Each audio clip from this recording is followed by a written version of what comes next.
आजकल ये सारा उत्सव संपूर्ण भारतवर्ष में दिखाई देता है। रक्षाबंधन तो होता था, लेकिन विशेषकर बहनों ने भाइयों को राखी बांधने का प्रचलन बहुत बढ़ा है। तो संस्कृति की चिंता करने वाले सब लोगों को आनंद होता है कि अपनी सांस्कृतिक परंपरा का एक काम सारे भारतवर्ष में बड़े पैमाने पर होने लगा है। परंतु बाहर से दिखने वाली कृति होने से समाधान मानना ठीक नहीं रहेगा, क्योंकि कृति तो आदत से भी होती है, परंपरा से होती है। कृति के पीछे विचार है, सोच समझकर कृति की जा रही है। संकल्प पूर्वक किसी एक लक्ष्य को पाने के लिए कृति की जा रही है, तब वो फलदायी होती है। केवल पीछे से चलता आया है इसलिए करने वाला अगर कोई है तो मेहनत तो होती है, कृति होती है तो मेहनत होती ही है, लेकिन फल प्राप्त नहीं होता। और सर्वसामान्य आदमी हर काम विचार करके ही करता है ऐसा नहीं है, गतानुगतिक रहता है। गतानुगतिक यह शब्द कई बार हमने इस प्रकार बिना सोचे समझे, पिताजी ने किया इसलिए कर रहा हूं, दादाजी ने किया इसलिए कर रहा हूं, ऐसा कहने वालों के लिए लगभग सभी भाषाओं में चलता है, क्योंकि उसके पीछे एक कहानी है। काशी में एक बड़े विद्वान रहते थे, अपैया दीक्षित उनका नाम था। और एक दिन वो नित्य क्रमानुसार गंगा स्नान के लिए गंगा के किनारे गए। और वहां गंगा स्नान करना है तो आम प्रचलन है, सब लोग गंगा स्नान ही करते थे। पहले नल वगैरह नहीं थे, बाथरूम में पानी नहीं आता था। और गंगा जैसी पुण्य सलीला नदी है जिसमें एक डुबकी लगाने से सारे पाप धुल जाते हैं, तो कौन छोड़ेगा। सब लोग वहां स्नान करने के लिए जाते थे, ये भी गए। और जाते जाते उनके ध्यान में आया कि आज सोमवार है और अमावस्या है, यानी सोमवती अमावस्या है। तो आज के दिन गंगा स्नान करके गंगा किनारे अगर हम पार्थिव पूजा करेंगे तो बहुत पुण्य लाभ होगा, ऐसी अपनी परंपरा कहती है। तो गंगा किनारे आए, गंगा जल में डुबकी लगाई, संध्या वंदन किया, उगते हुए सूरज को अर्घ्य दिया, और फिर किनारे पर आकर पूजा की सामग्री निकाली कि पार्थिव पूजा करेंगे। लेकिन उसी में उनको लघु शंका की थोड़ी भावना हो गई। गंगा किनारे रहने वाले लोग जानते हैं ये सब गंगा को मैले करने वाले कृत्य गंगा किनारे पर नहीं किए जाते, ऐसा अपनी परंपरा में था। अब तो सारे कृत्य वहां होते हैं, फैक्ट्रियों का मैला, टैनरीज का पानी सब कुछ जाता है, और इसलिए गंगा शुद्ध करने की बात चल रही। लेकिन पहले अपना सामाजिक अनुशासन ऐसा था कि नित्य कर्म से निवृत्त होना है तो गंगा पार करके कुछ दूर जाना, क्योंकि उत्तर की तरफ गंगा का पानी नहीं जाता, गंगा का पानी दक्षिण की तरफ आता है। तो उधर कुछ हुआ तो गंगा का पानी मैला नहीं होता, ऐसा मानते थे। लेकिन अब ये सारा पूजा का वो थाली है, लोटा है, आचमन लेने के लिए वो धरनी है, ऐसी बहुत सारी सामग्री थी। अब किसके भरोसे छोड़ना। तो अपैया दीक्षित के मन में एक कल्पना आई कि बाद में तो पार्थिव लिंग मिट्टी से बना नहीं है, उसके पहले एक बड़ा रेत का शिवलिंग बनाकर इस सामग्री पर ही उसको बना देते हैं। तो सारी सामग्री इकट्ठा की, उस पर एक रेत का शिवलिंग बना दिया और गंगा पार करके चले गए। वहां बहुत सारे लोग थे स्नान करने वाले। वो सब पहचानते थे अप्पैया दीक्षित को। उन्होंने देखा कि अप्पैया दीक्षित आज अगर गंगा किनारे अपने झोले में से कुछ निकालकर उस पर शिवलिंग बना रहे, इसका मतलब इससे बहुत बड़ा पुण्य लाभ होने वाला है। तो सब लोग फटाफट किनारे आ गए, अपने वस्त्र और पास में जो कुछ था वो एक जगह रखा, सबने उस पर रेती का एक एक शिवलिंग बना दिया। और जैसे अप्पैया दीक्षित गंगा पार गए थे, वो भी गंगा पार चले गए। अप्पैया दीक्षित अपने निवृत्त होकर वापस आने लगे तो ये लोग मिले, कहाँ आए थे? नहीं, आप इधर आ गए तो हमने सोचा आपका अनुकरण करना चाहिए, इसलिए आ गए। अच्छा चलो वापस आ गए। देखते तो शिवलिंग का सामग्री का, क्योंकि सब लोगों ने रेत की शिवलिंग बना दिए थे, अपना कौन सा पहचान में नहीं आता था। हताश होकर अप्पैया दीक्षित के मुख से एक श्लोक बाहर आया। उसकी दूसरी पंक्ति है, गतानुगतिको लोको न लोको पारमार्थी कहा। लोग अच्छा काम भी करते हैं तो भी चलते आया है इसलिए करते, पारमार्थिक भाव से नहीं करते। और इसलिए इतने सारे कर्म पूजा भारतवर्ष का लगभग प्रत्येक व्यक्ति करते रहता है जीवन में, लेकिन सबको मुक्ति नहीं मिलती, मोक्ष नहीं मिलता। और इसलिए कृति के पीछे विचार कौन सा है, भाव कौन सा है, इसका महत्व है। और इसलिए ऐसे पर्व त्योहारों पर ये स्मरण करना चाहिए कि ये मैं क्यों कर रहा हूं। रक्षाबंधन का कार्यक्रम है, अपने यहां पर परंपरा से चलते आए हुए आने वाले इतने पर्व है कि रोज हम उत्सव मना सकते, परंतु कुछ उसमें पर्व ऐसे हैं जिनका सामाजिक महत्व है। बिल्कुल वर्ष के प्रारंभ में जो आता है वर्ष प्रतिपदा, उसका सामाजिक महत्व है। वो अपने संस्कृति के विजय का दिवस है, इसलिए हम उस दिन पताका लगाते घर पर, उस दिन संकल्प करते हैं, स्वतः संकल्प का दिवस है।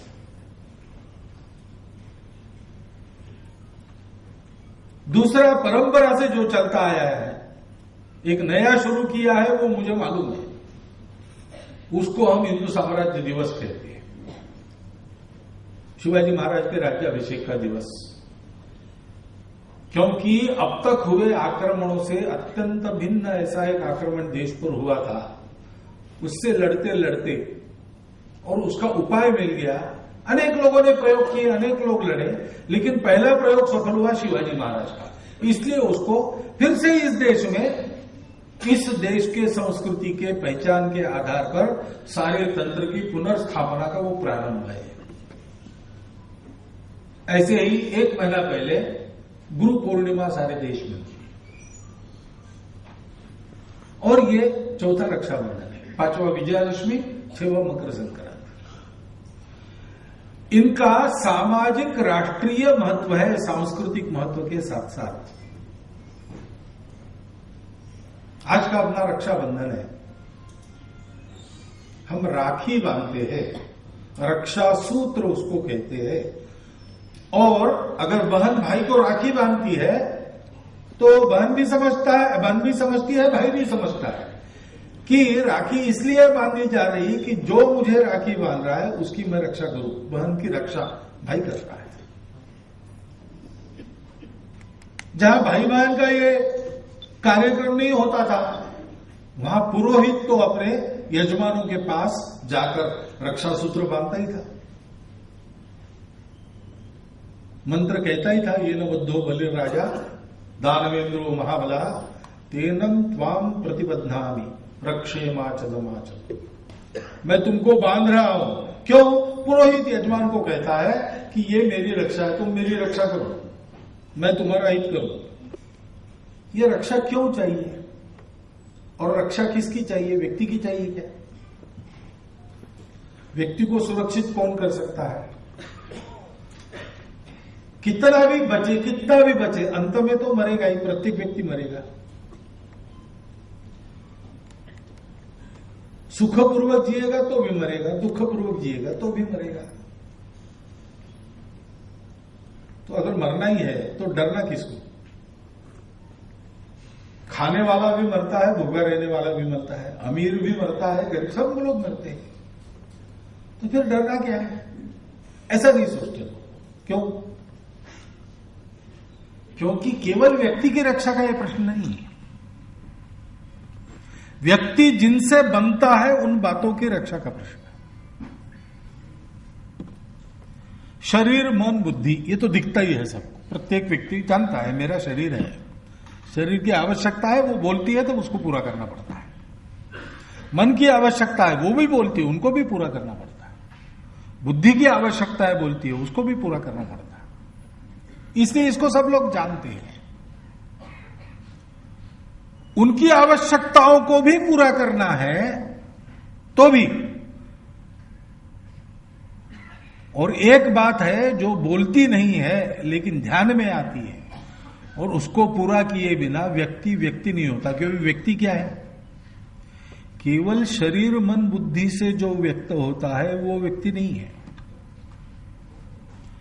व्यक्तित्व विकास का प्रयास करते हैं तो क्या प्रयास करते हैं? हमारे यहां ऐसा कहा गया है कि शरीर, मन, बुद्धि से परे अंदर में कोई है जो अपना वास्तविक स्वरूप है। वास्तविक स्वरूप के प्रकाश का शरीर, मन, बुद्धि के द्वारा व्यक्त होना, ये जो कर सकता है वो व्यक्ति है। भगवान अंदर बैठा हुआ व्यक्त होता है। भगवान सबके अंदर है। हमारे यहां तो भगवान केवल मनुष्य के अंदर है ऐसा नहीं मानते। दुनिया में मत है, ऐसा मानते हैं कि आत्मा केवल मनुष्यों में ही होता है, और मनुष्यों में भी पुरुषों में ही होता है, महिलाओं में नहीं होता, ऐसा मानने वाले मत है। मत अपने अपने जगह है। हमारे यहां तो ऐसे माना जाता है कि कण कण में ईश्वर है। कोई अन्यायी, अत्याचारी, जुल्मी राजा अगर पत्थर के खंबे को भी लात मारेगा तो उसमें से भी भगवान प्रकट होता है। भगवान सर्वत्र है, लेकिन अंदर के भगवान को अपने चरित्र के द्वारा व्यक्त करने का सामर्थ्य किसका है? कुत्ता बिल्ली नहीं कर सकता, उनके अंदर भी है भगवान, उनके अंदर भी है। पशु, पक्षी, पेड़, पौधे, सब में भगवान है, परंतु अपने अंदर के भगवान को व्यक्त करना, और इतनी मात्रा में व्यक्त करना कि करनी करके नर का नारायण हो जाना, यह सामर्थ्य किसका है? यह सामर्थ्य जिसका है उसको मनुष्य कहते हैं, उसी को मनुष्य कहते हैं। ये जो नहीं कर सकता, जिसमें ये गुण नहीं है, उसको प्राणी कहते हैं। प्राण है उसमें, लेकिन वो मनुष्य नहीं है। मन है उसमें, कम ज्यादा मात्रा में है, लेकिन वो मनुष्य नहीं है। मनुष्य का मन मन क्यों? क्योंकि वो मन जैसे बंधन का कारण बनता है, वैसे वो मुक्ति का भी कारण बनता है। मन एव मनुष्यानाम कारणम बंध मोक्ष की, ये मनुष्य की विशेषता है। और इसलिए अपने यहां पूर्वजों ने ऐसा माना कि अपने अंदर के इस भगवान को अपने द्वारा पूर्ण अंश में प्रकट करना, यह मनुष्य जीवन का सर्वोच्च कर्तव्य है। इसको पूरा करने के बाद कभी समाप्त न होने वाला और कभी फीका न पड़ने वाला सुख मिलता है। बाहर की वस्तुओं के पीछे भागेंगे, जैसा कि अध्यक्ष महोदय ने कहा, पैसे के पीछे भागोते हुए उसमें सुख नहीं है। क्यों नहीं है? सुख उसमें बाहर की वस्तुओं में है नहीं। सुख अपने अंदर है, और इस कारण है कि ये जो भगवान है उसको आनंद चाहिए। ऐसा सोचने के कारण सारी वस्तुएं बनी, सारे जीव बने, सारे प्राणी बने, तो उसमें आनंद कहां से आ गया? उसी का आनंद, उसको जो आनंद चाहिए अपनी मनोरंजन के लिए उसने जो उत्पन्न किया है, उसका उद्गम वही है। उसको पालो तो सब कुछ मिलेगा, और वो बाहर नहीं होता, वो अपने अंदर है। रसगुल्ला खाओ, 5 खाओगे, 10 खाओगे, कितना खाओगे? आनंद हो है। रसगुल्ले में सुख है, ऐसा हम मानते हैं। 100 खाएंगे, 200 खाएंगे, कितने खाएंगे? इससे ज्यादा। फिर ना कहेंगे तो लोग आग्रह करेंगे और 100 खाएंगे। 300 के बाद रसगुल्ला सामने लाया तो उल्टी हो जाएगी, क्योंकि सुख उस रसगुल्ले में नहीं। अर्थशास्त्र भी कहता है law of diminishing marginal utility.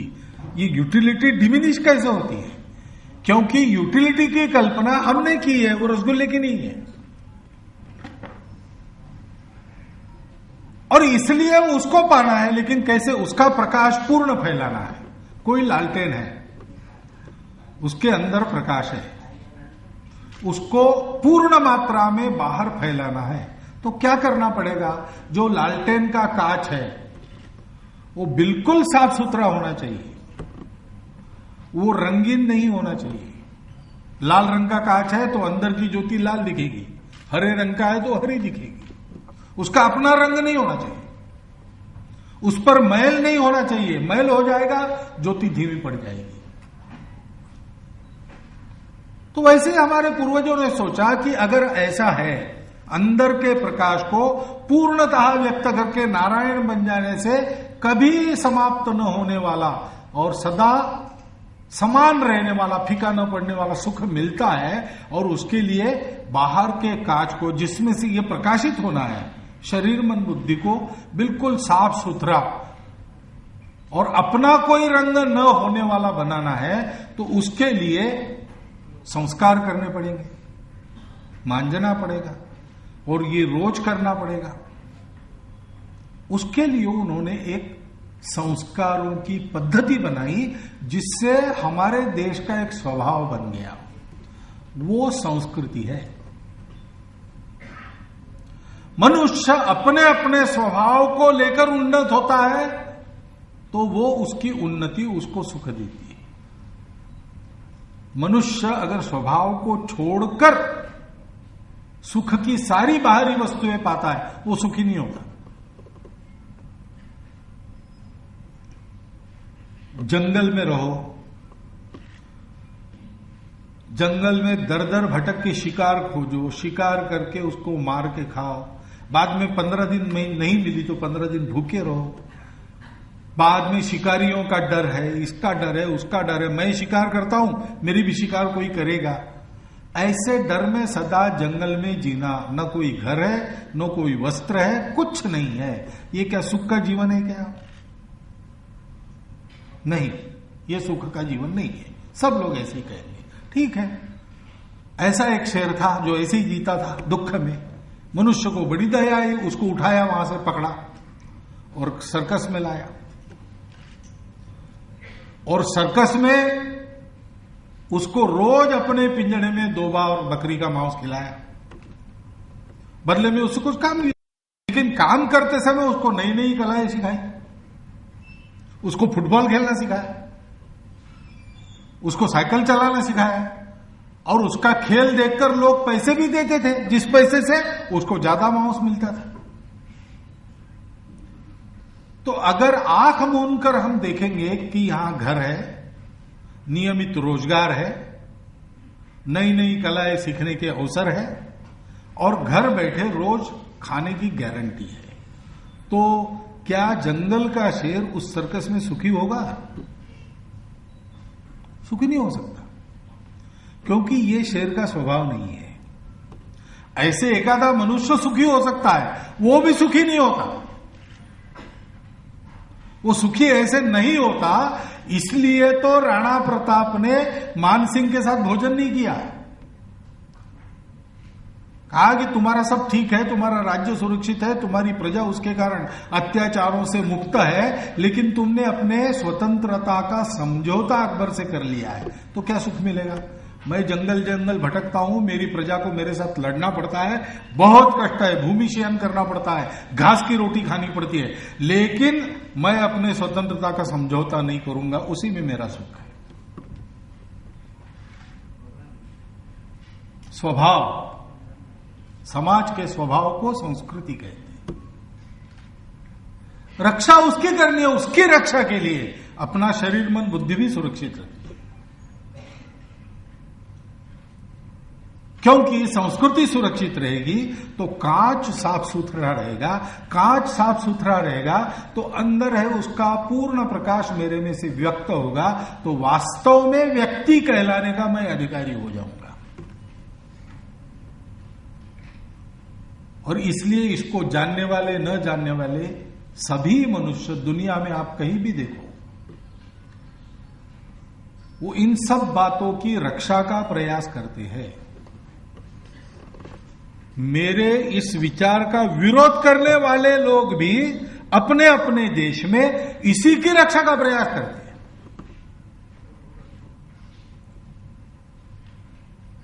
भी जगतीकरण, ग्लोबलाइजेशन की हवा चल रही है ऐसा कहते हो, लेकिन अमेरिका में जाओ, आपको वहां का अगर नागरिक बनना है तो आपको अमेरिका का इतिहास पढ़ना पड़ता है। अमेरिका के विचारों का अनुकरण करने का दावा करने वाले लोग हमारे देश में बताते हैं कि इतिहास वगैरह सब फालतू है, इतिहास से पैसा नहीं मिलता, जिससे पैसा नहीं मिलता वो फालतू है, इसलिए इतिहास पाठ्यक्रम से बंद करो। अगर है ही तो विकृत इतिहास भरो, ताकि लोग चुपचाप मुंडी नीचे डालकर जिसकी नौकरी करनी पड़ती है उसकी नौकरी करते रहे। लेकिन उनके देश में क्या है, वहां आपको अमेरिका का इतिहास मालूम करना पड़ता है, फाउंडिंग फादर्स का चरित्र पढ़ना पड़ता है, उसकी परीक्षा होती है, उसमें पास होने पर आपको वहां का नागरिकत्व मिलता है, नहीं तो नहीं मिलता है। क्या है भाई, अब्राहम लिंकन का नाम नहीं सुना तो क्या बिगड़ता है, अमेरिका में रह सकते हैं। डॉक्टरी करने के लिए अब्राहम लिंकन का चरित्र नहीं चाहिए। कोई पेशेंट अब्राहम लिंकन के चरित्र के अनुसार ठीक नहीं होने वाला। डॉक्टरी विद्या बहुत अच्छी आती है, अपना काम ठीक कर सकता है, अमेरिका में रह सकता है वहां का नागरिक बनकर, नहीं रह सकता। डॉक्टरी आना अच्छी बात है, उसके लिए हमको चाहिए ये आदमी अच्छा डॉक्टर है, लेकिन उसको अब्राहम लिंकन का चरित्र मालूम चाहिए, नहीं तो ये अमेरिका का आदमी नहीं बन सकता। क्यों नहीं बन सकता? क्योंकि समाज का स्वभाव, उसका प्रतीक है अब्राहम लिंकन।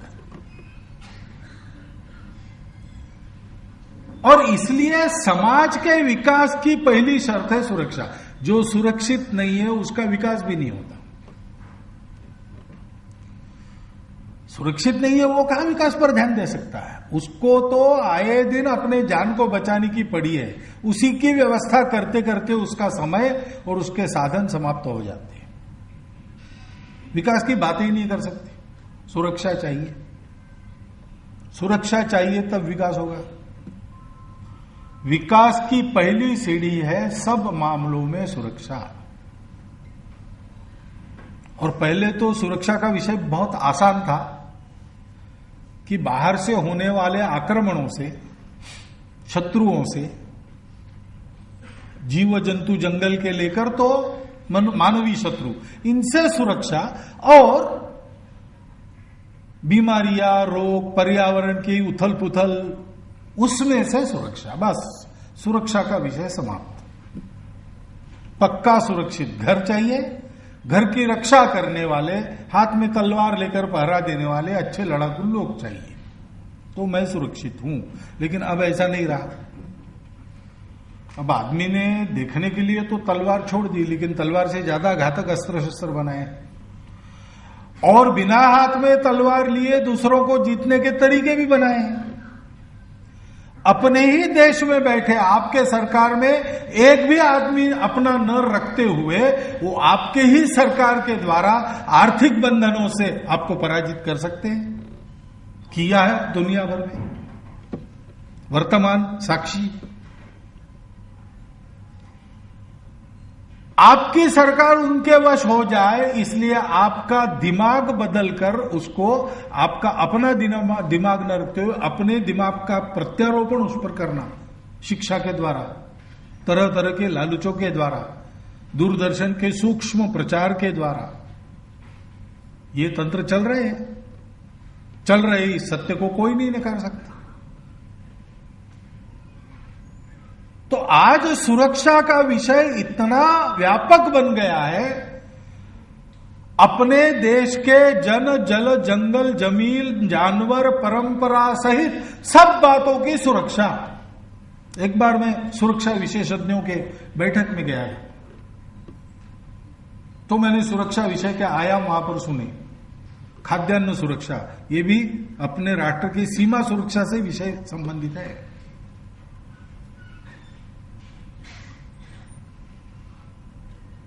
जल सुरक्षा, खाद्यान्न सुरक्षा, अपने यहां के पर्यावरण की सुरक्षा, अपनी आर्थिक सुरक्षा, अपने व्यापारियों की सुरक्षा, इनमें से किसी भी एक दरवाजे में छेद होने के बाद शत्रु उसमें से अंदर घुस सकता है।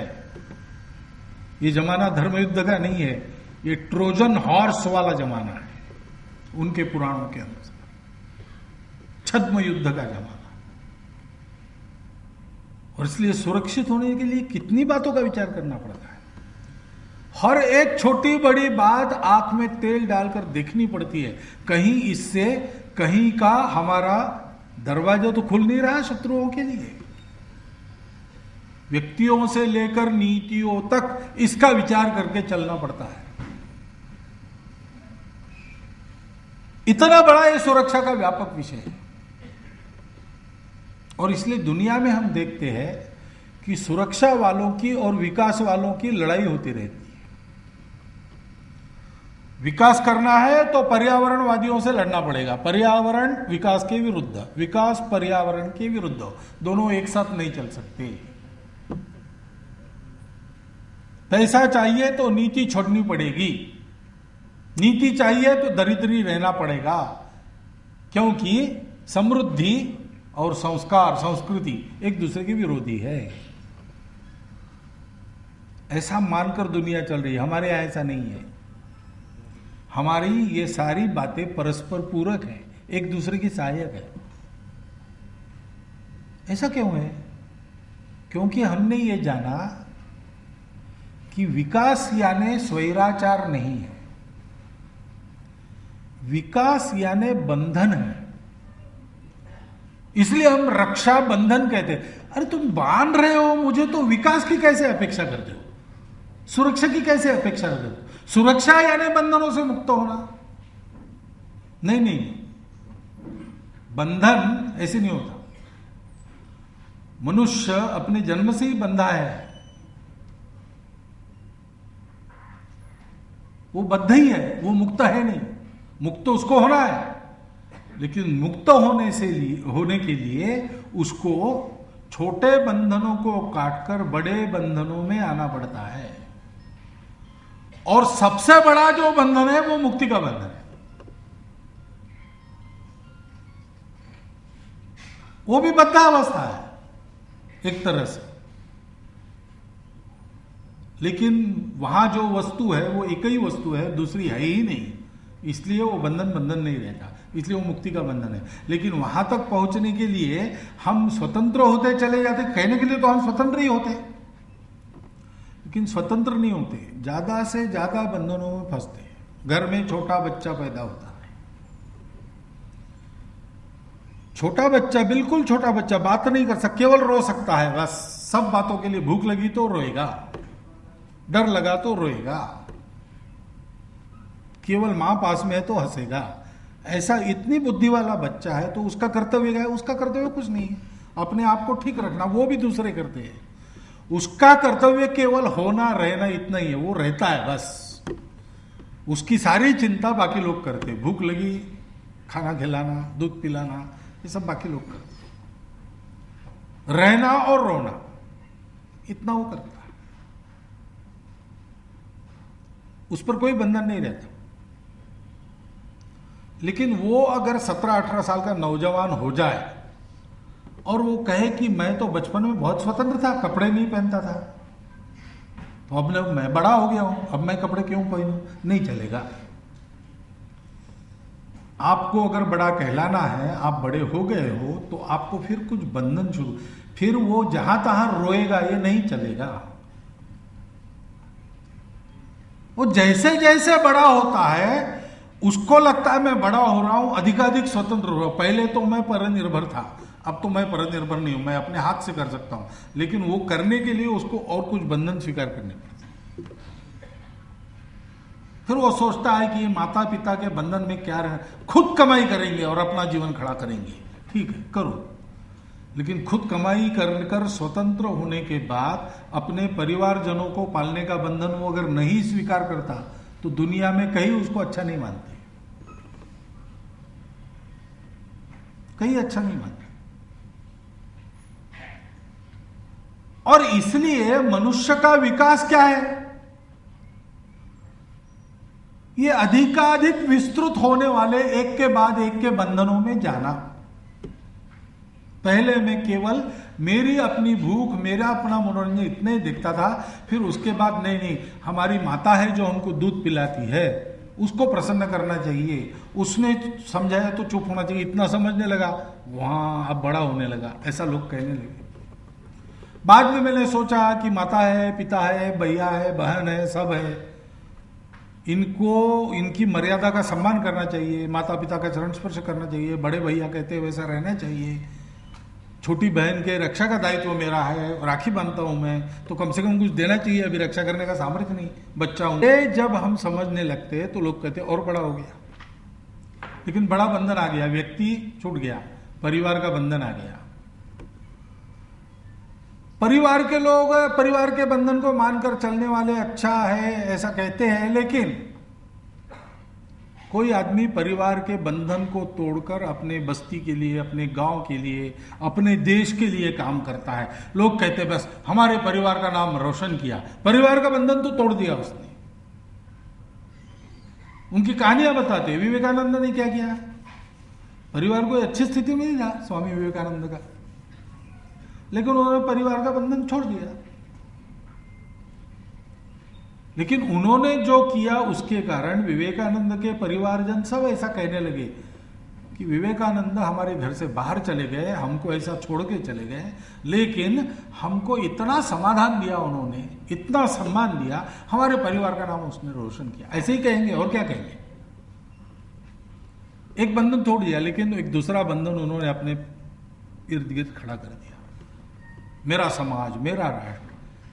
ऐसे एक एक कदम आगे बढ़ के नए बंधनों को स्वीकार करना, इसकी आवश्यकता होती है और ये सबको करना पड़ता है, क्योंकि कोई दूसरा अपना विकास नहीं करता,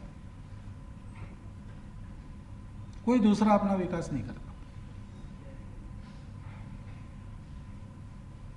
विकास कौन करता है? धर्म से चलने वालों का धर्म विकास करता है। पहले ऐसा एक श्लोक महाभारत में है, राज्ञः धर्मणि धर्मिष्ठा पापे पापा समे समा लोकस तदनुवर्तन्ते। राजा का वर्णन है, राजा अगर धर्मिष्ठ है, धर्मणीय है, तो प्रजा धर्मिष्ठा होगी। राजा अगर पाप करने वाला है तो प्रजा भी पाप की ओर प्रवृत्त होगी। राजा अगर समदृष्टि वाला है तो प्रजा भी समदृष्टि वाली होती है, क्योंकि प्रजा उसका अनुकरण करती है, जैसा राजा वैसी प्रजा। लेकिन जैसा राजा वैसी प्रजा, ये भी कैसे होता था? और आज तो राजा को बनाने वाली प्रजा ही है, दूसरा कोई नहीं। हमारे राजा कौन होंगे हम तय करते हैं 5 साल के बाद, तो हमारे राजा हमारे जैसे ही होते हैं, यथा प्रजा तथा राजा, ऐसा होता है। People get the government they deserve.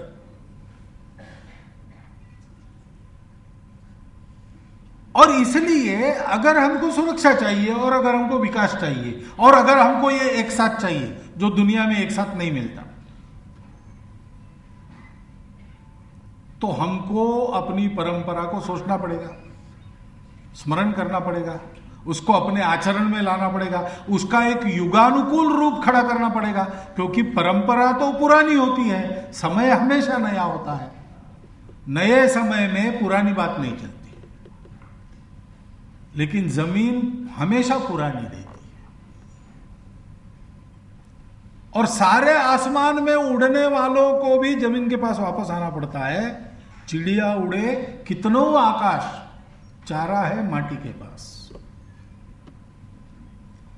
और इसलिए अपने परंपरा से हमको जो स्वभाव के मूल्य मिले उन मूल्यों पर अपने पैर पक्के रखकर नए समय की नई हवा के अनुसार उस परंपरा को ढालकर अपने आचरण से व्यक्त करने वाला समाज वो आगे बढ़ता है। वो अपने स्व की भी रक्षा कर लेता है, अपने स्व की रक्षा करने के कारण सुरक्षित हो जाता है और सुरक्षित होने के कारण विकसित होता है। भारतवर्ष का विकास करते करते भारत भारत ही नहीं रहा तो भारतवर्ष का विकास होगा ही नहीं।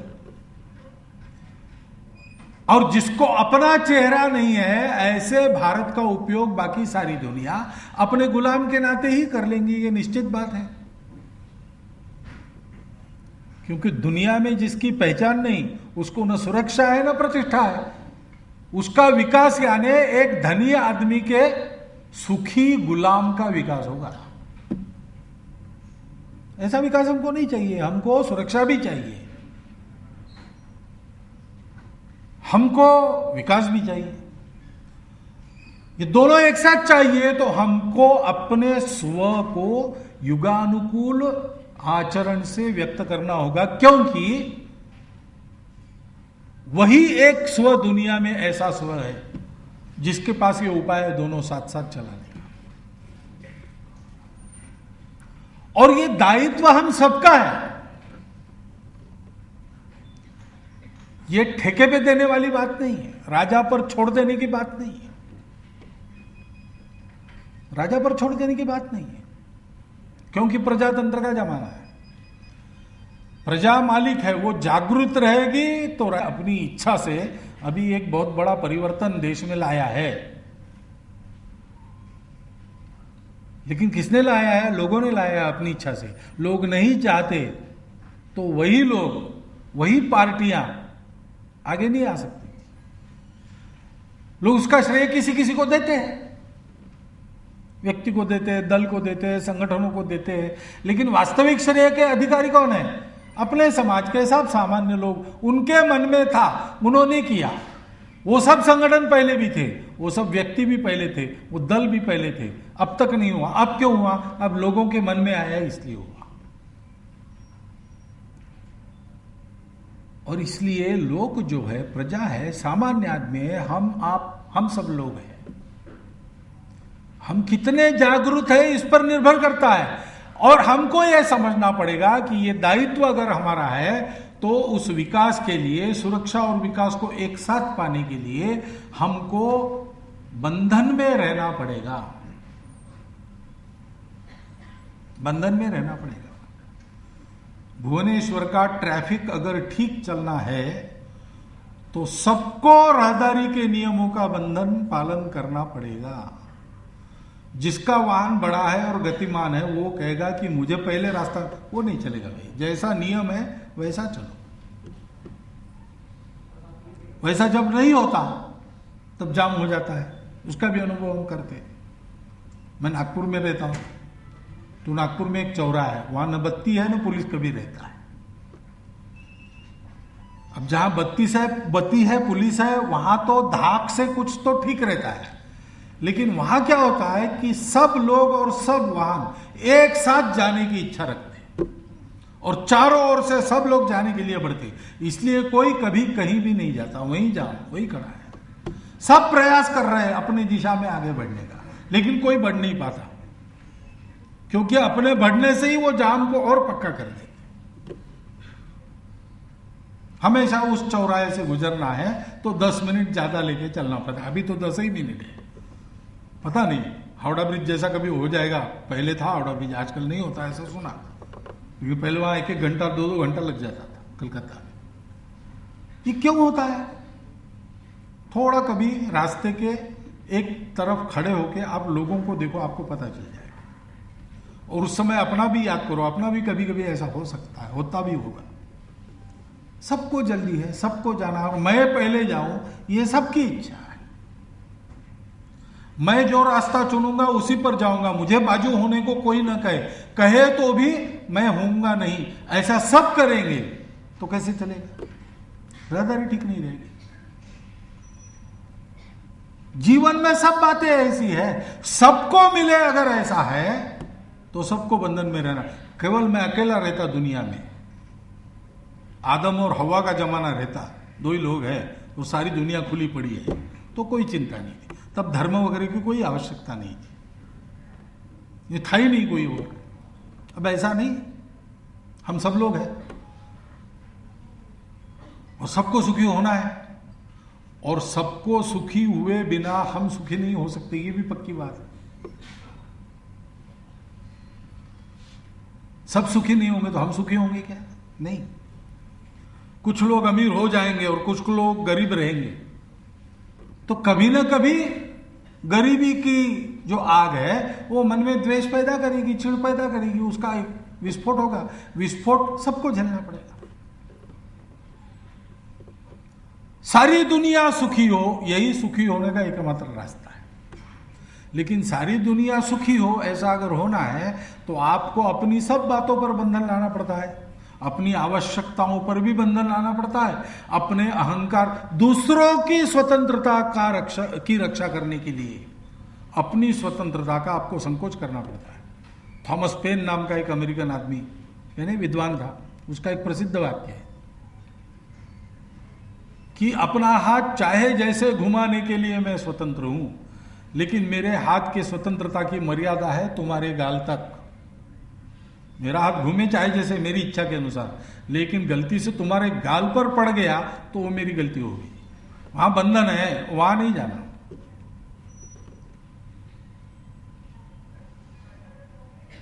ये स्वयं समझना, स्वयं इसको समझाते हैं, स्वयं समझते हैं और ऐसा आचरण करते हैं तो कहते हैं कि ये लोग धार्मिक है। और जब सारी दुनिया ऐसी थी तब किसी राजा की आवश्यकता नहीं थी, उस स्थिति का वर्णन है अपने आप। न राज्यम नैव राजासीत न च दंड्यो न च दांडिका। राज्य नहीं था, राजा नहीं था, दंड करने लायक आचरण कोई करता नहीं था, इसलिए दंड करने वाला भी कोई नहीं था। फिर चलता कैसे था? धर्मे नहीं वो प्रजा सर्वे रक्षन्ति स्म परस्पर। धर्म से लोग एक दूसरे की रक्षा करते थे। यानी क्या, हम अपनी भाषा भी भूल गए आजकल। धर्म कहने के बाद हमको पूजा पाती याद आती है। धर्म की बात करने वाले को कहते कम्युनल है, कम्युनल है, कम्युनल है। लेकिन धर्म से इन सब बातों से कोई संबंध नहीं है। धर्म वह है जो सबकी धारणा करता है, धर्म वह है जो सबको जोड़ता है, धर्म वह है जो सबको तमस से ज्योति की ओर अग्रसर करता है, मृत्यु से अमृत की ओर अग्रसर करता है, वो धर्म है।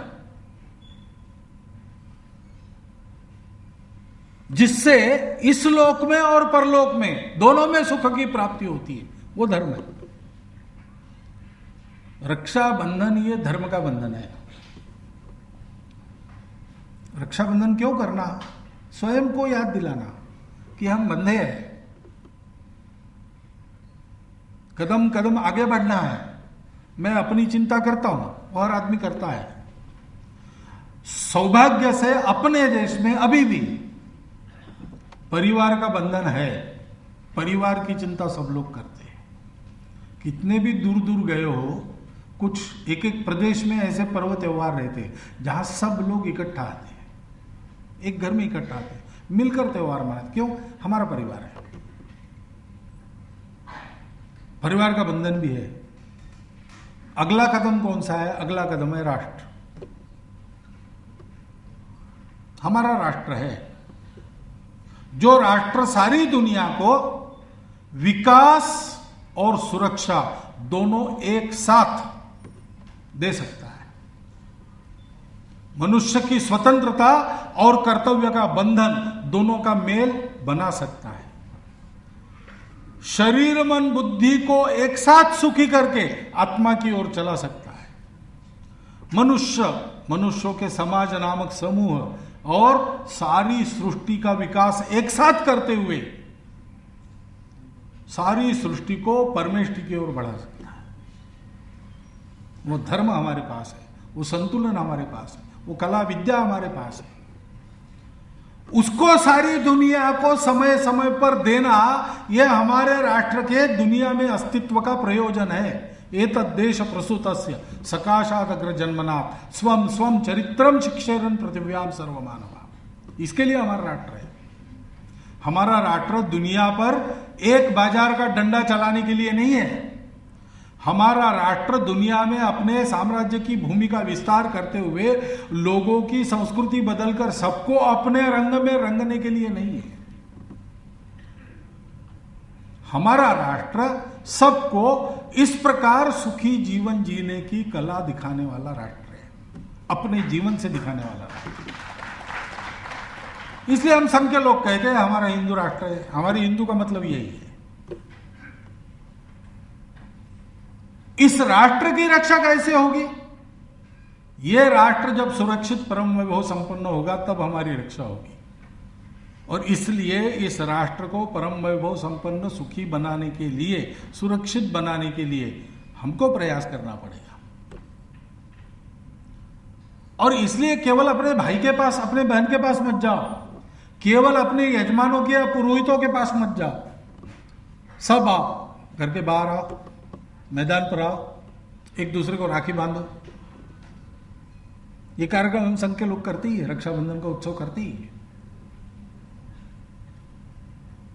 संस्कृति सुरक्षा ये जिनको करनी है उन सबको सारे समाज में ये प्रबोधन करना पड़ेगा। और संस्कृति सुरक्षा होनी चाहिए ऐसा जिन जिन लोगों को लगता है उनको ये समझना पड़ेगा और अपने से प्रारंभ करना पड़ेगा। उसका स्मरण है ये। अपने घर में भी आप रक्षाबंधन करते समय ध्यान रखना कि मेरे अपने जीवन का प्रयोजन क्या है, मेरे परिवार का प्रयोजन क्या है। मेरा अपना जीवन और मेरा परिवार, उसका जीवन सुखी समृद्ध और सुरक्षित कब होगा? जब इस राष्ट्र का जीवन सुखी समृद्ध सुरक्षित होगा।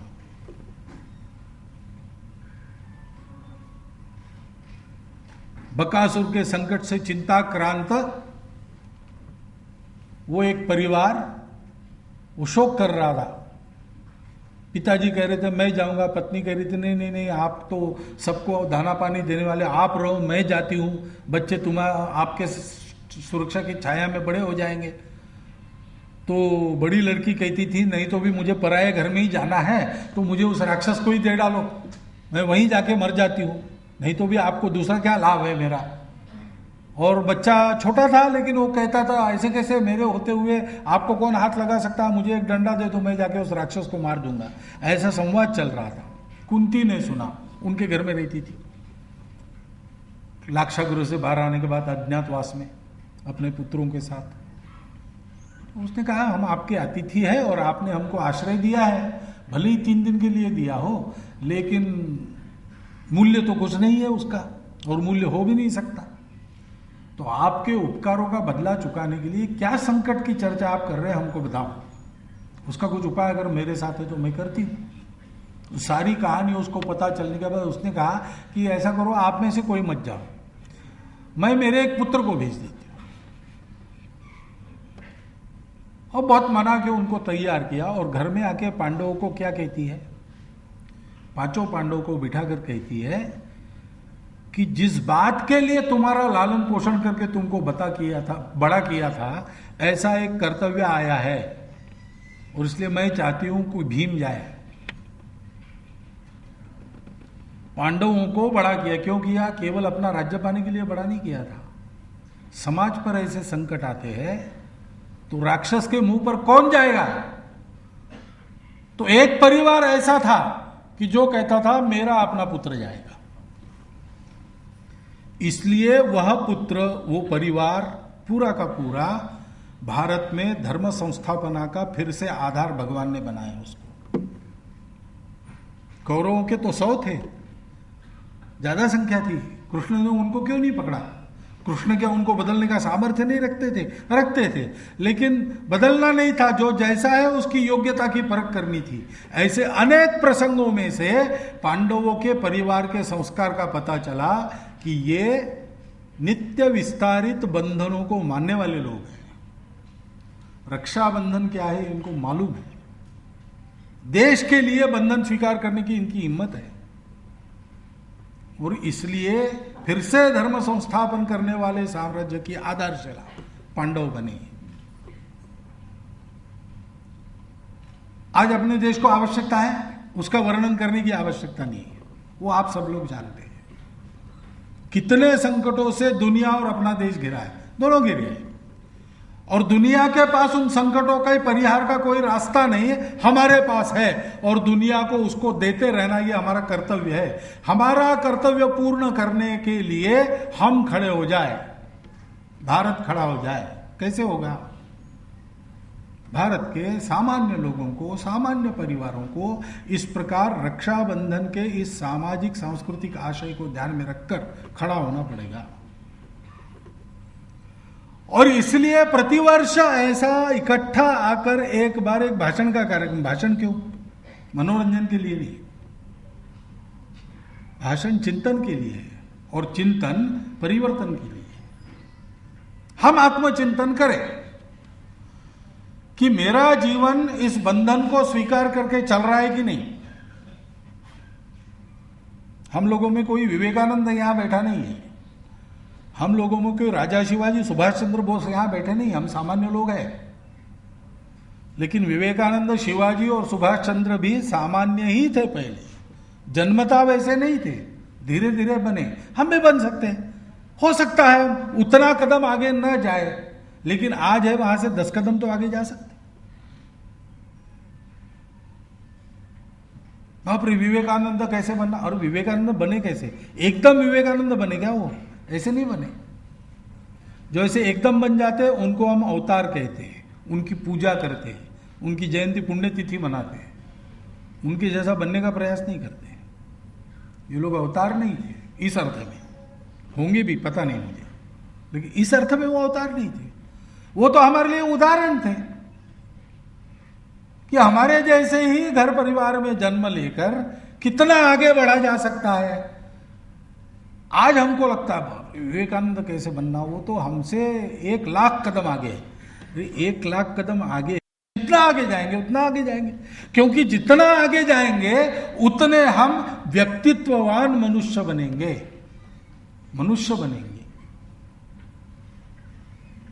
अगर हम घर में बैठे रहे, पीछे रहे, कदम डालना शुरू ही नहीं किया, तो पशुओं में और हम में केवल बायोलॉजिकल डिफरेंस रहेगा, बाकी कुछ नहीं। और वो तो सब प्रकार के जीव जंतुओं में बायोलॉजिकल डिफरेंस है, अलग अलग जनर है, अलग अलग स्पीसीज है। हम केवल इतना ही अंतर रखते हैं क्या? नहीं, हम मनुष्य है, हम व्यक्तित्ववान लोग हैं। तो हमको रक्षा के लिए बंधन को स्वीकार करना पड़ेगा। रक्षा के लिए बंधन स्वीकार करने वाले समाज की सुरक्षा भी होती है, विकास भी होता है, प्रतिष्ठा भी होती है। और केवल इतना नहीं, ऐसा होकर वह समाज अन्य समाजों के लिए पथ प्रदर्शक समाज बनता है। पथ प्रदर्शक समाज बनने के लिए पथ के पांथिक साथियों को अपने साथ आगे ले जाने वाला व्यक्ति और परिवार, हमको और हमारे परिवार को बनना है। इतना आपने समझ लिया और इसको समझकर आज के रक्षाबंधन को मनाया, तो अपने देश के और दुनिया के संकट मोचन और भाग्य परिवर्तन के दिन बहुत दूर नहीं है। इतना ही निवेदन आपके सामने आज के दिन रखना चाहूँगा।